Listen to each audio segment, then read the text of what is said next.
hello everyone मोर नतुन एटा video आपनालोक सकलोके स्वागतम जनाइछु दे या bowl एटा देखुवाइ आछु जे एटिया মই या চাহ খোৱা কাপেৰে 2 কাপ বেসন এটো আগতে মই সালি থৈছিলো সালি থোৱা বেসনহে লৈছো কিন্তু দে তাছত সেই 2 কাপ বেসন লৈ ৰেডি কৰি লম তাৰে পাছত এতিয়া সেই বেসনখিনিত প্ৰথমতে মই অকণমান দিন হালধি বহুত বেছি নহয় দে অকণমান আপোনালোকে জুখটো গমে পাব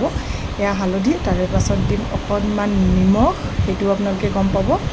তাৰে পাছত এতিয়া আপোনাৰ দিম চেনি এইখিনি দি লৈ মই চেনিখিনি দিলম আৰু কি হয় এতিয়া মই বনাবলৈ সব মই গম পাইছে যে মই কি বনাম ঢোকলা বনাবলৈ লৈছো তাৰ বাবে এটো ৰেডি কৰি লৈছো তাৰ পাছত ইয়াতে দিম মই এতিয়া অকণমান মানে অকণমান আধা চামুচ বেকিং পাউডাৰ দি মই আটাইখিনি প্ৰথমে ভালদৰে মিক্স কৰি লম তাৰে পাছত অকণমান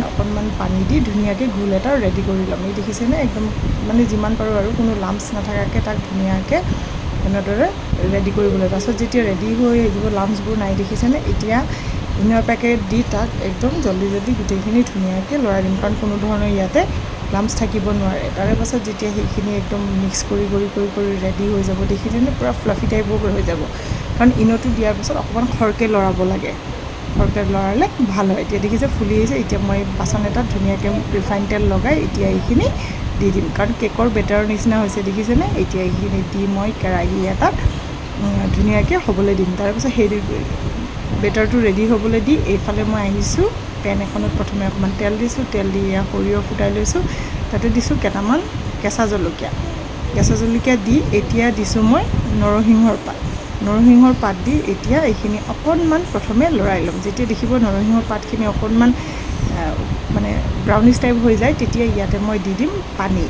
পানী দি উঠি ইয়াতে মই দিম এতিয়া অকণমান নিমখ আৰু অকণমান চেনি দি মই এইখিনি ভালদৰে উতলাম দেই তাৰে পাছত এইখিনি যেতিয়া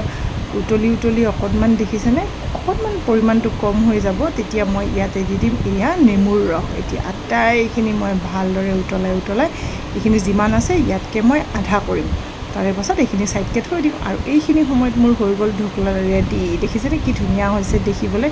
একদম সফট হৈছে মানে বহুত সফট হয় এতিয়াপা কিন্তু আপোনালোকে ইনো ব্যৱহাৰ নকৰিলে বেকিং পাউডাৰটো অকণমান বঢ়াই দিব তাৰে পাছত ধুনীয়াকৈ তাক পিচ কৰিম আৰু এতিয়া চাওক মই এখন হাতেৰে কাটিছোঁ তথাপিও ইমান ধুনীয়া হৈছে একদম সফট হৈ গৈছে এয়া আপোনালোকক দেখুৱাই দিছোঁ চাওক এইয়া একদম সফট একদম দোকানৰ দৰে